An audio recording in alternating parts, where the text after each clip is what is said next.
let me show you this. We all live inside a bubble, right? This is our world. We go to church here. We work over here. We go get our coffee over here. We go to this park over here. We usually go over here to, hang out with friends. This is our favorite club. This is our world. This is our favorite spot on the beach. We all live in this bubble. What you gotta do to get the life that God wants you to have, you gotta put more air in your bubble. You got to blow your bubble up. Expand yourself. Take yourself out your comfort zone. Do not live in your bubble. Put some more air in your bubble. If you stay in your comfort zone, that's where you will fail. You will fail in your comfort zone. Success is not a comfortable procedure. It is a very uncomfortable thing to attempt. So you got to get comfortable being uncomfortable if you ever want to be successful. Start putting some pressure on. Put some pressure on yourself. Get out here and get about it. Look, I'd love to sugarcoat this thing for you. I'd love to tell you, look, you can go out here and get rich, do a couple of things. They ain't happen. You got to get real doggish. You got to get downright funky if you want to make it. Now, like I was telling you before, if you want to be ordinary, you ain't even got to listen to me. Just go on about your business. If you think ordinary's cool, ain't no problem. It's some really, really wonderful ordinary people. But if you are sitting in this room and you have extraordinary aspirations, then you're going to have to do extra. You put extra on top of ordinary, and you come up with extraordinary. It's no other way. I'm sorry. But here's the fact. All of you have extraordinary capabilities. All of you. You have to decide if you are willing to do the things to put you in that category. Rich people don't sleep 8 hours a day. That's a third of your life. It ain't but 24 hours in a day. You cannot be asleep 8 hours a day. You can't live in LA and wake up at 8 o'clock in the morning. It's 11 o'clock on the East Coast. The stock market been open 2 hours. They already making decisions about your life and your ass was asleep. The Bible says, he who loves to sleep and the folding of hands, poverty will set upon you like a thief in the night. What are the things that you fear that's been keeping you from living your dream? That's been keeping you from doing some things that you would like to do? Just think about those things. And how do we begin to handle that? Abraham Maslow said that the life is about growth. And he said, you can either go back to your comfort zone, and there you won't find any growth, or you must be willing to go forward and face your fears again and again and again. Because you're never going to have a fear-free existence. I mean, some fear is acceptable and legitimate. There are some things that you really should be afraid of. Now, you shouldn't allow it to immobilize you. You acknowledge it, you take it into account, and you carry yourself accordingly. There are times that we should proceed with caution. But it's the difference between being stopped by fear. It's the difference between having a fear and the fear having you. So what do? One, acknowledge it. And knowing that it's okay. Don't condemn yourself for being afraid. It's perfectly fine to have some fears. You acknowledge your fears, you embrace those fears, and then you move on. You act on whatever it is that you fear. Because once you embrace it, see, what you resist will persist. What you resist will persist. So one of the most important things is to begin to embrace your fear. It's easy to get comfortable in life with things that are less than God's best. We know there's more in us, but we don't want to have to stretch. We don't want to take that risk. What if it doesn't work out? What if the door doesn't open? We can get comfortable with friends that are pulling us down, comfortable with addictions, comfortable with self-pity, always thinking about what we didn't get, how we're at a disadvantage. The problem with staying comfortable is you will miss your destiny. When God is about to take you higher, there will always be this conflict, something you have to choose, comfort or calling. Are you going to stay where you are, not rock the boat, not have to stretch, not have to be more disciplined, not have to push past your fears? Are you going to choose to stay comfortable, or are you going to step out in faith and take a risk? If you'll leave the comfort and come into the calling, God will make things happen that you couldn't make happen. But too often we think, when I get the courage, I'll do this. When I have the strength, the confidence, then I'll get out of my comfort zone. Then I'll forgive the person that hurt me. Then I'll deal with this bad attitude. But if you're waiting to feel what you need to feel, you'll be waiting your whole life. You may not ever feel like forgiving that person that did you wrong. You feel bitter. You feel angry. You have to make a move, then God will make a move. You may not have the strength now. That's because God's waiting for you to move. When you step out, strength will come. Courage will come. Favor will come. Are you choosing comfort over the calling? Are there areas where you know you need to make changes? You need to work on a relationship. You need to forgive. You need to stretch. But you're letting fear, what people will think, how it seems too hard to keep you in your comfort. God is saying, if you'll choose my calling over your comfort, if you'll do what I'm asking you to do, even though it's difficult, then I'll step in and give you supernatural strength. I'll give you the boldness, the courage, the favor to accomplish dreams, to overcome obstacles, to go where you couldn't go on your own. Sometimes when we're dysfunctional, we like to get around other dysfunctional people. That way we feel more at ease. When we're insecure, we find other people that are insecure. When we're struggling with an addiction, we find other people that are addicted. No, don't get around people that enable your dysfunction. If you're depressed, don't hang around people that are depressed. If you're fighting an illness, don't go find other people that are sick so you can sit around, talk about your illnesses.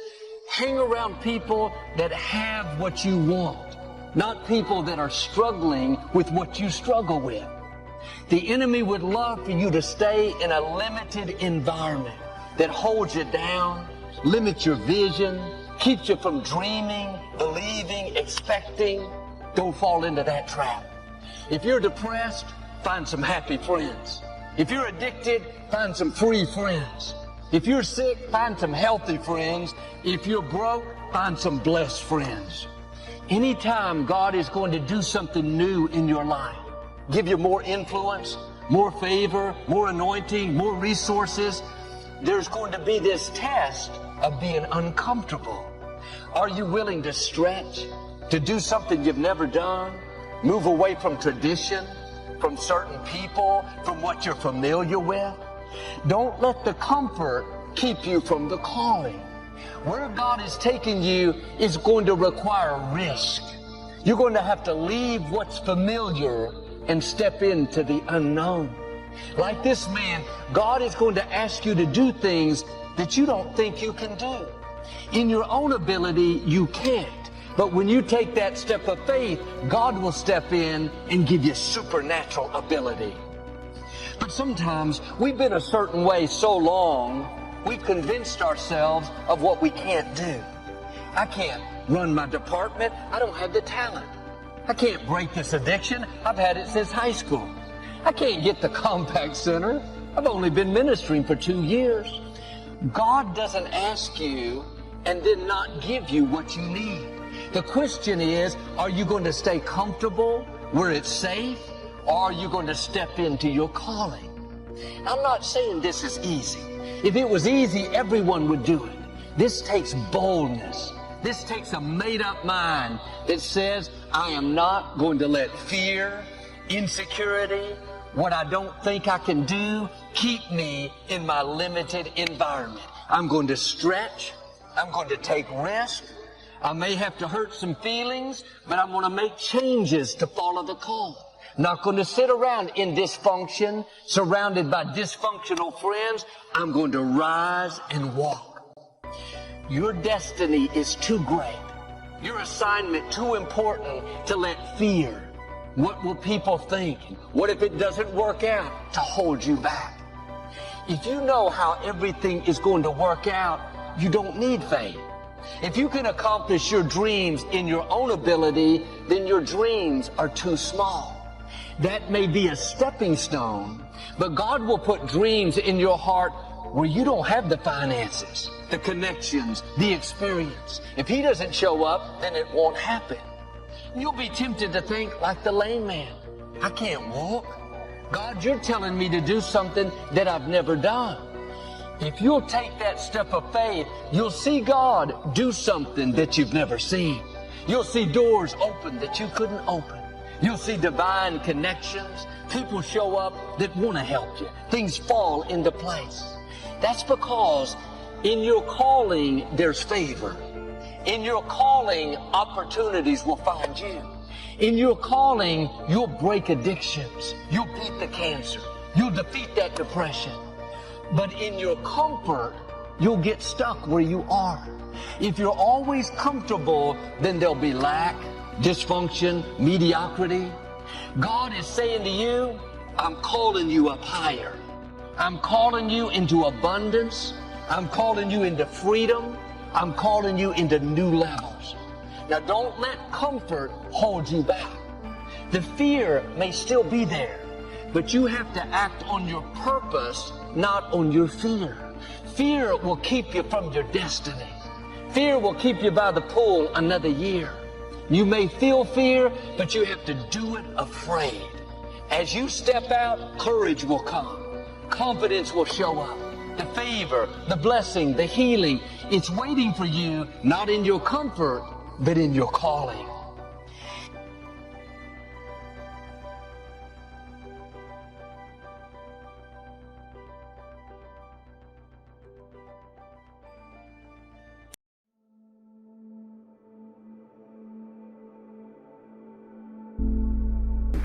You are who you've been looking for. So stop looking for more unless you're looking in a mirror, because it's about time for you to see clearly that you are who you've been looking for. And that empty feeling you got, that hole in your chest, you only got that feeling because you think you're not blessed with everything you need. You see, we live in a consumerist society, which means they need you to buy stuff. And the easiest way to sell it is to tell you you're not enough. Buy this car, you'll get girls. Buy this bra, you'll get guys. And we're seeing it so much that we start believing these lies, but the truth is, the makeup they're selling to make you feel prettier is the same makeup you buy to stop feeling shittier about this lie they keep telling you that you are not enough.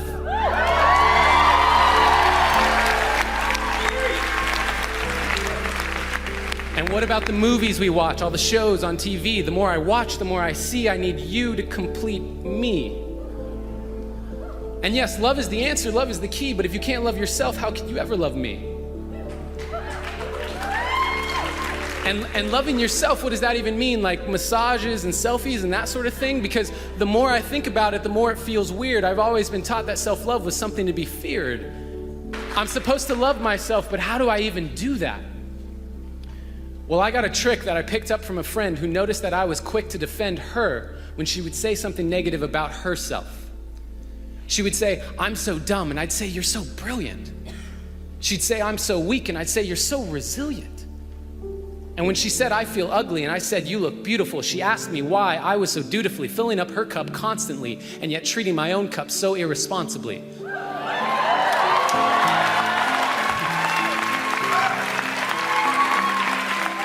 Because when I looked in the mirror, my voice was quite clear. You're ugly, you're too thin, your hairline's receding, you got a pimple on your chin. And that was when she gave me a piece of advice that changed my life. She gave me a hug, and she said, treat yourself like someone you loved. Treat yourself like someone you loved. Now, I had been standing, but I needed to be sitting because I couldn't believe that I had been letting myself keep forgetting that I was who I'd been looking for. And deep in my core, I knew it was time to stop looking for more until I could look through all my fear and look into a mirror and see clearly that the man looking back at me was the only one who can make me happy, and I am already enough.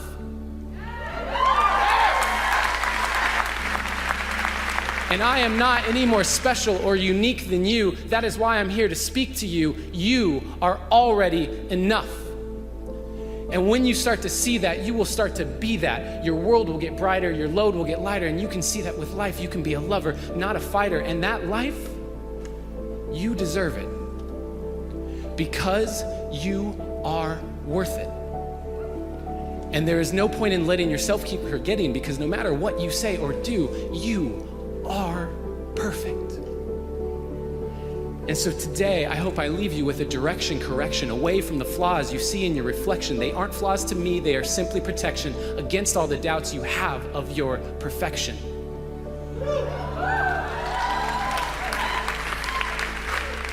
So start today. Take a good, long look in the mirror and say, I am who I've been looking for. How much do you love yourself? Because if you understand the value of self-love, you'll never be friends with those type of people. Most of the people out here are running around empty. They have no sense of self, no sense of self-love. When I say self-love, it has nothing to do with celebrity, money, materialistic things, and all of the things that your negative mind could probably go to. It has nothing to do with self-love. It has nothing to do with looks, nothing to do with cars and any of the superficial things that one would assume that could make you love yourself even more. It's a matter of knowing your value. It's a matter of you saying, I don't have to be around these people in these type of environments and situations in order for me to finally see the value in myself. I love me independent of you loving me. I believe in me. I know my self-worth. I am here and I have a purpose. There is no value in having wisdom, knowledge, insight, spirituality, love. Every day I am a work in progress.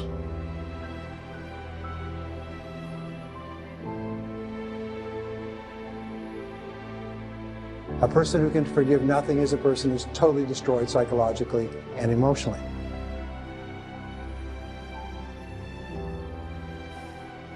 Forgive your parents.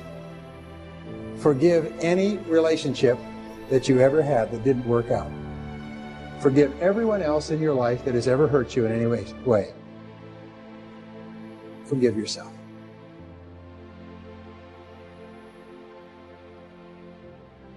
Forgiveness is giving up the hope that the past could be any different.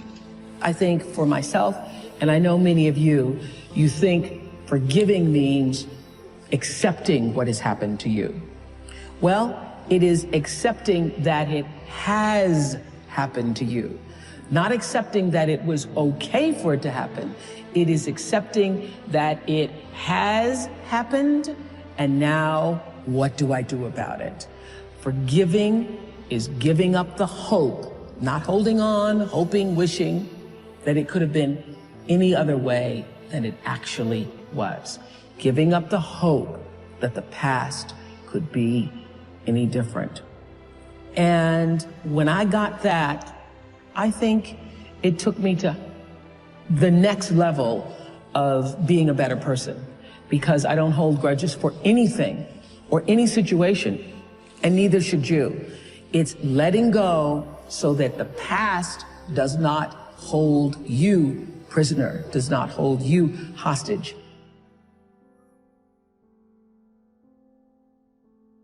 See, life is cyclic. You're not, whatever experience you're having right now, it has not come to stay. It has come to pass. Not to stay, just to pass. It's just going through. The biggest challenge is to know what's happening. This is a part of this thing we call life. This too shall pass. And maintaining perspective, putting it in perspective. Let it go and begin to focus on developing myself. And I say to you, you're going to have people to do things to you. Things are going to happen to you. And the most important thing to do is to harness your will and let it go and move so you can grow, so you can get on with your life.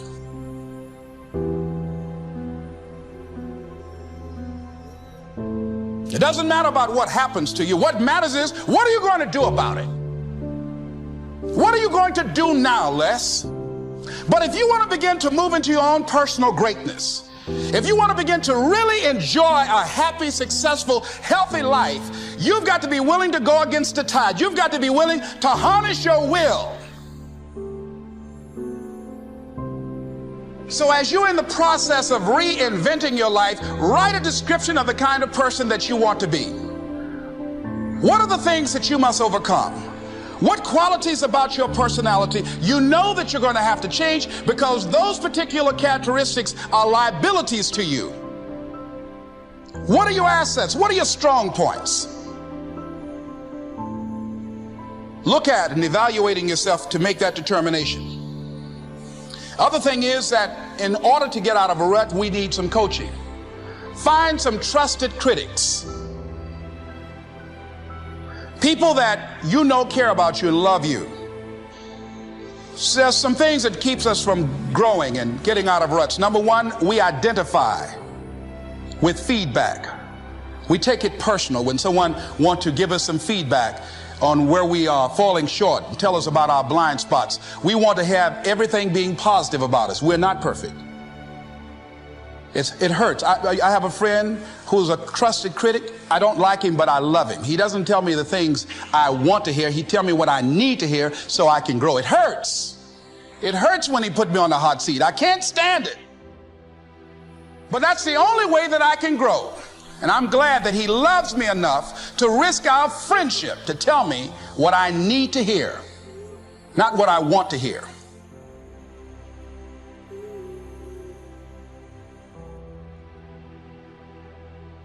Stop scaring yourself. How often do you terrorize yourself with your own thoughts? You get into absolute terror, and it's only coming from your thoughts. Nobody out there is doing a thing. Sometimes it's an old family pattern. Sometimes we get new things.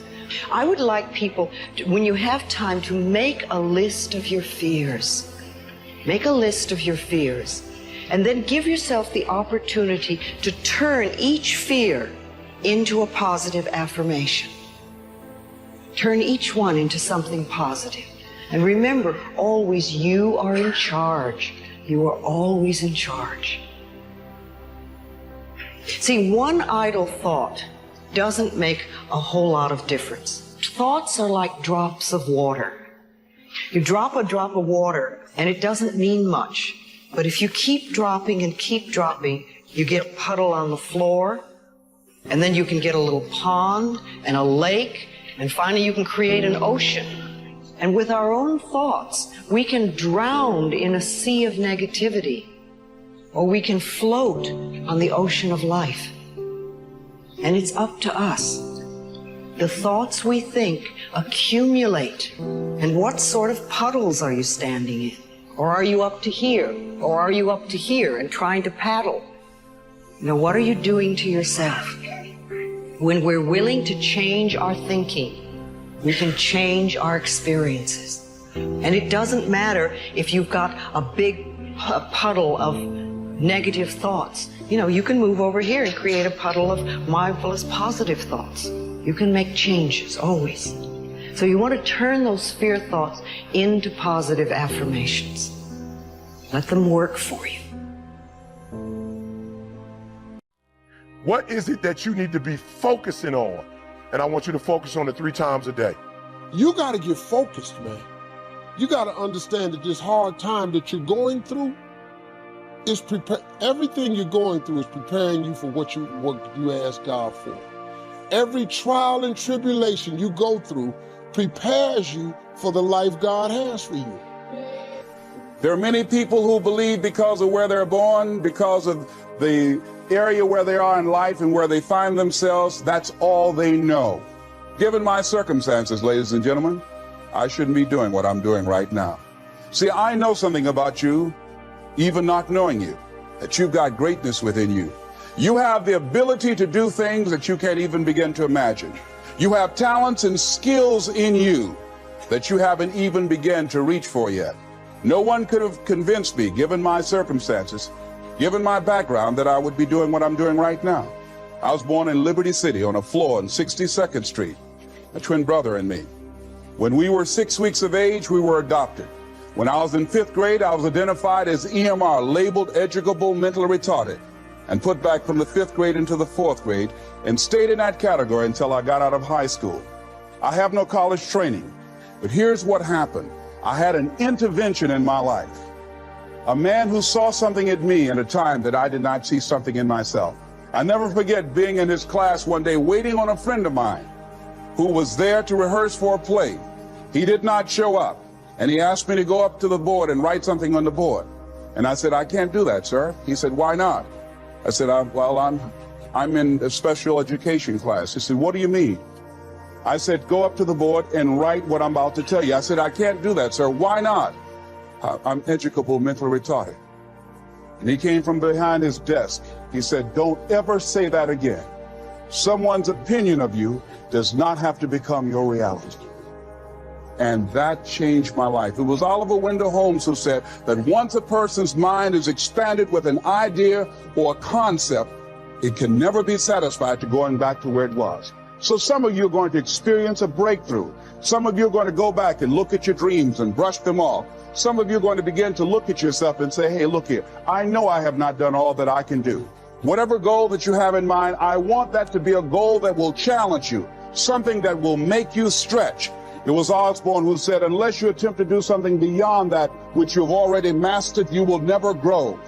What is it that you looked at some point in time and you decided that you couldn't do it, that you talk yourself out of it? Whatever it is, bring it back out there.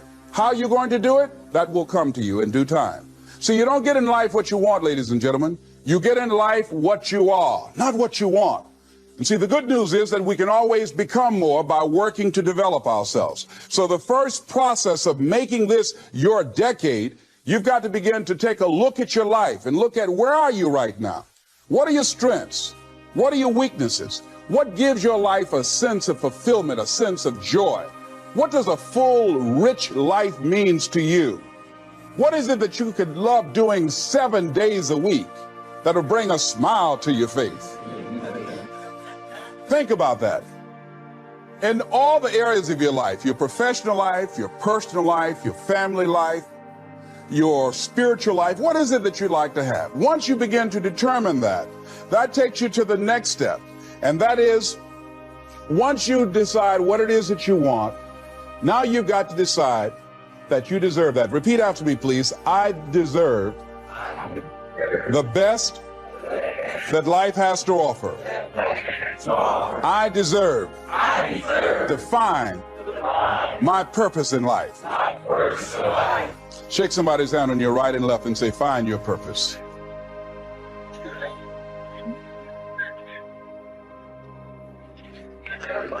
Do you know by actively pursuing your purpose, it could perhaps extend your life? The number one killer in this country of all the diseases we have, heart disease. It's the number one killer.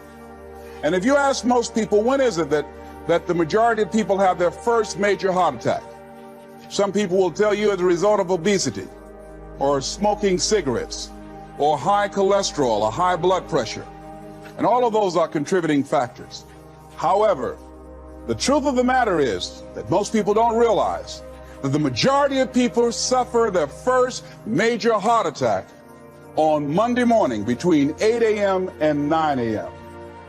People getting ready to go to jobs that they don't like, jobs that are making them sick.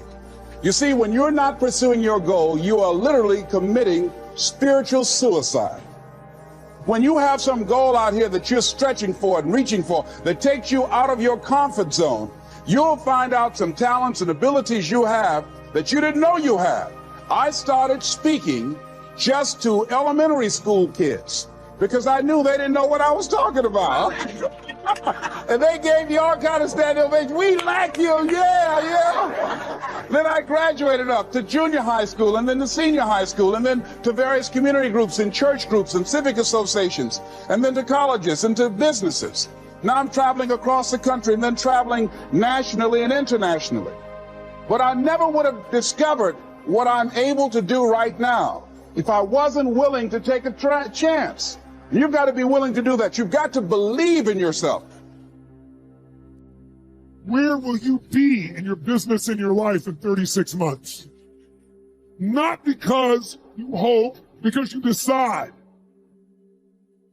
Everyone in this room knows how to create. You're not a manager of your life, you're a creator of your life, or you wouldn't be in this room. How do you create your life? You get hungry for something, don't you?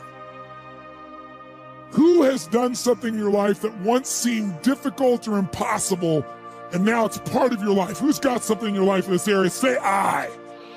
How did you do it? You created it 3 ways. Number 1, you decided there's something you wanted so bad that you unleashed all your desire. You became obsessed with it.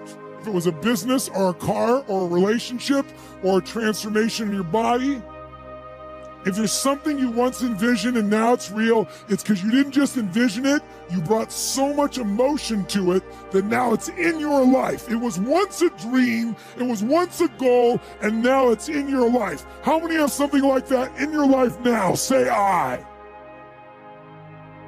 You may take it for granted now, hopefully not, but it was once just a vision. It may have seemed impossible at one time. So how did you do it? You started with a concrete vision of what you wanted and you focused on it continuously, didn't you? Wherever focus goes, energy flows. You envisioned something, you got clear about it, and then you started thinking about all the reasons why you wanted it. You got excited about it. Said, this is what's next for me now. I want this. You may have dreamed about it, thought about it, talked about it. But when you focus on something continuously, something magical happens. You get insights, don't you? You overhear a conversation and you hear something you wouldn't have heard if you didn't have that outcome or goal that you wanted so badly. Do you realize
when you jump, it allows your parachute to open and you to sail through life within your gift. But when you first jump, your parachute don't open right away. That ain't how it works. If it opened right away, everybody would jump. When you first jump, you're in an uncontrollable fall. It's almost like you're spinning out of control. But you got to stay with the jump because eventually God will put the necessary air up under your parachute and you'll be in the air like you're supposed to. But you're just going through the process. Like I tell my kids all the time, it take a long time to make a lot of money. See, my kids look at me and they be talking about, well, Dad, you ain't got no degree. You didn't finish school. Why I got to go to school? Well, first of all, you don't have no jokes. Let's start there. And my kids don't understand the process. See, they just see me now. They didn't know I flunked out of school. They don't care nothing about the third marriage I'm on. They don't know that I lost everything twice. They wasn't around when I was homeless and I lived in the car for 3 years. They didn't see the process. What most people do is to give up before God give you the gift. See, when you ask God for something, he boxes it up and he ships it immediately. But you have to remain on Faith Street in order to receive the gift. The problem is when God boxes up the gift and he ships it to you, he never gives you the date that the package is going to arrive. He'll never tell you that. Most people move off Faith Street before the package get there. You can't move over on the I Doubted Boulevard. He don't ship packages to I Doubted Boulevard. He only ship packages to Faith Street. You can't get over there on I Don't See House Circle. He don't ship nothing to I Don't See House Circle. So when you move out of faith, the package gotta go back to sender. That's what happens. So you have to stay. You have to stay in the process and complete the fall. You're gonna get cut up on the rocks. You're gonna get your skin tore up. You're gonna lose loved ones along the way. You're gonna lose friendships along the way. Might lose your car, your job along the way. You might lose your house. But trust and believe that God got you. Name one time he ain't ever had you. That God I serve that done this for me, he'll do the same thing for you. The thing that grinds my gears is when you see people, like people tend to complain and not appreciate things until they almost lose them.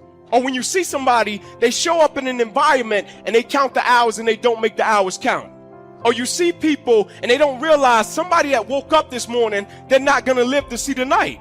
Right? You see it all around. Life is happening. Adversity is happening. And you see people that just walk around and because of success, they feel as if I can't get touched. Right? They feel as if nothing can happen to me. And I told a kid, son, wake up call. Newsflash, life touches everybody. My grandmother told it to me this way. Inky, either you're in the midst of adversity, just came out of adversity, or you're about to head into some adversity. So you better be prepared for it either way. I want to be a great man. I want to be a great father for my children. I want to be a great husband for my wife. I want to be a great servant in the world. I don't want when adversity or rain comes, I'm the guy, I was great before the adversity, but the moment the adversity hit, I never turned back to true form. I don't want to be that person that's great when everything is going all good, but when something goes wrong, they flee and they want nothing to do with it. I want to be that person that's going to show up rain, sleet, or snow, and they're going to give you everything they got. Right? Because character is not something we inherit. Character is something we got to wake up every single day. We got to fight and we got to build it. Right? In the midst of adversity, in the midst of challenges, in the midst of successes, in the midst of failures, we got to get up every single day and we got to fight for peace. Right? We got to fight for happiness. We got to fight for joy. Like I told a guy, I said, you think life just going to make it, give you happiness on a platter and say, I heard you wanted to be happy. Here you go. FedEx package overnight. No. We got to get up. We got to fight for that. Right? We got to fight for joy. We got to fight for peace. Right? The worst thing in the world is when you see somebody that's amazing, like talented, skill set out of this world, and they don't have any passion. Life has robbed them. Right? They're a walking zombie. Right? They're just a shell. They get up, they go to work, they do what they do, they come back home, wake up the next day, repeat, do it all over again. Life is cyclic. It's like a roller coaster. Sometimes you're up, sometimes you're down. Sometimes things go well, sometimes they don't go so well. So this is a period. This is a new season. Listen here. This is a new season in your life, in my life, in our life. And now we want to work. You want to work your gift. Not just be a part of somebody else's dream, but this is a time to think and come up with some new ideas. What is it that you're going to do now in this new place, in this new season? It's very important. Your ability to make a point, the ability to influence people, the ability to make a greater impact. In the beginning was the Word. The Word is powerful. Develop your mind. Young man, be mindful of who you're around. Young man, once you open your mouth, you tell the world who you are. To have the audacity to be bold, that makes us different. That's what makes us different. I'm not talking from anything but passion for you to be the best version of you that you can be. That's it. That's literally it. I just want everybody in this room to win. And I know the only thing that I know right now on my journey is that if you have the ability to tell your story with passion, to inform the mind and inspire the hearts of the people around you, if you know your story well, I don't care what industry you're in. I don't care how old you are. I don't care what adversities you've been through. I don't care how strong your accent is. I don't care how many degrees you have or don't have. I don't care how many marks society has put on you because maybe you're a single parent, or maybe you have this, maybe you have that, maybe you don't come from much. That all goes to waste when you know how to tell your story. I'm walking proof. This is a time to be excited. This is a time to get with some people that you know that's going in the direction of where you're going, that's grateful that they're still here because of God's grace and mercy, and to brainstorm about what we are going to do next. We got to be grateful and celebrate and have a spirit of gratitude that we are still here. I spent 50 occasions with John over a period of 2 years. 49 of those I walk away from and I go like, oh my God, that was exhausting. It's safe for me to evaluate that John is an energy vampire. Okay. Then there are two types of energy vampire. The next question is, are they a transient energy vampire or inherently an energy vampire? Right? What's a transient energy vampire? Just say John is going through a hard time in life because his dad is dying of cancer, for example. And for 3 years, he consumes a lot of energy. You know, he's always down. You need to uplift him. He's feeling very sad.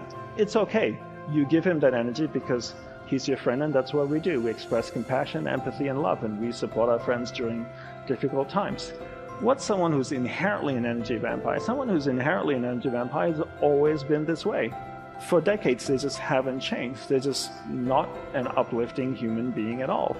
So how do we deal with someone who's inherently an energy vampire? How many of you feel like you have someone who's inherently an energy vampire in your life?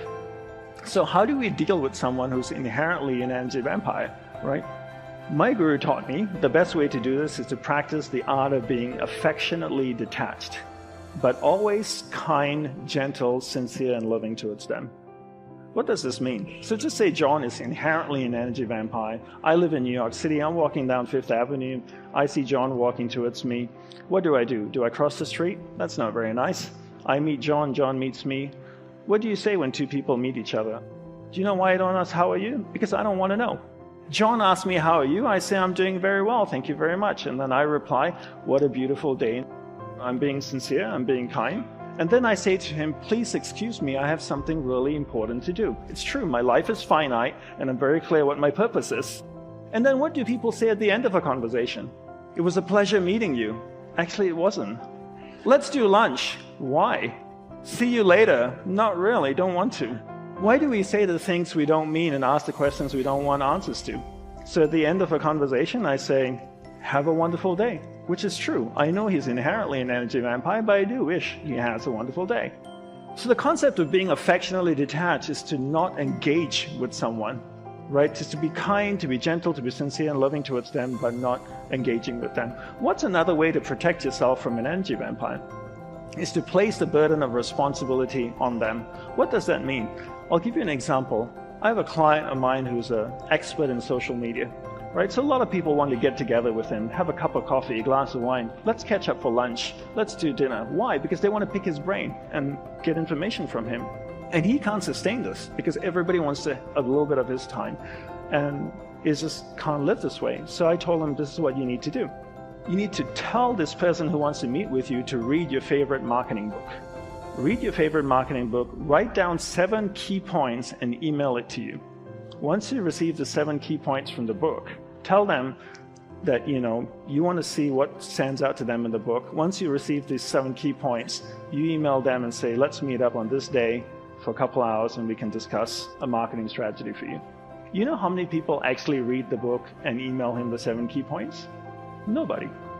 As soon as you place the burden of responsibility on someone, they don't do it. I travel all around the world. I speak, people come up to me and they want to ask questions. I always give them my personal email address. I tell them, please don't share it with anybody. Can you put your question down on this email and send it to me? One, it'll give me time to reflect on it and I can give you a proper response. And they always say, for sure, I'll put it all down in email and I'll send it to you. You know how many people email me? Nobody emails me. Simple little task, right? I'm not asking them to do yoga, to meditate, to breathe out of one nostril. You just send me an email with your problems, and they don't do it. So place the burden of responsibility on someone. If you're somebody who's developed a particular skill, you're an expert in a particular niche, in a particular area, and you find that people want your time, they want your energy, the one simple way to protect yourself is to place the burden of responsibility on them. Give them a simple task to do and see if they do it. And if they fulfill that task and come back to you, then go out of your way to help them. Another thing I want to talk about is mental energy vampires. What's a mental energy vampire? Mental energy vampire is unresolved emotional experiences that are sitting in our subconscious. Most people's subconscious mind looks like this Indian flower market. It's just packed with stuff because people don't resolve stuff as they go through life, right? Everything that is once passed through your conscious mind in the form of experience is resident in your subconscious mind, and all these experiences have emotion attached to them. One simple way to deal with unresolved emotional experiences is to do this exercise called the Vasana Daha Tantra. That's the Sanskrit name for it. And what it really is to take a piece of paper and write down the problem on it. Every experience has emotion attached to it. And I want to share with you a quote from Tesla, which I think really encapsulates the philosophy that I believe in, or that I was trained in the monastery. Tesla says, if you want to find the secrets of the universe, think in terms of energy, frequency, and vibration. Everything is made up of energy, and it's vibrating at a certain frequency. So if I have an experience, it has emotion attached to it, it's vibrating in my subconscious mind. My goal is, I can't do anything about the experience because it's already happened, but what I can do to help myself is to remove the emotion that's attached to experience. So I take a piece of paper, I write down the problem. As I write down the problem, something really interesting happens. That experience moves from my subconscious mind to my conscious mind because I'm reliving it. The interesting thing that happens is the energy, the emotion actually comes out of the experience, flows through my hands into the piece of paper. We can get as much done now in a day as we used to get done in a week. Efficiency, skills, knowledge, awareness, practice, getting better. All of that value we can bring to the marketplace, bring to the job. And that's where the real time management comes in. I found out that a normal day is enough time. 8 hours, 10 hours, 5 days, 6 days. That's enough time. The rest of it now has got to be the best use of that time. There's a movement going on now in the workplace. The movement is people setting up home offices, telecommuting to work, working at home and communicating with the office through fax machines and computers and modems and delivery services. People are even starting to work in one state and live in another. They don't need to be at the office all the time. For some jobs, they don't need to be at the office at all. And guess what some of these folks find out? The projects that used to take 2 days, they get done in a few hours. Why? Because they have no distractions. No people stopping by their office to chat. No unsolicited phone calls to take. No unexpected visitors to deal with. When they work, they work. When they play, they play. Now, not everybody has the luxury of having a job that can work like this, but maybe some of the same principles can be applied at the office, like do not disturb times, like scheduling your day so that you're totally undisturbed during those hours in which you complete your best work.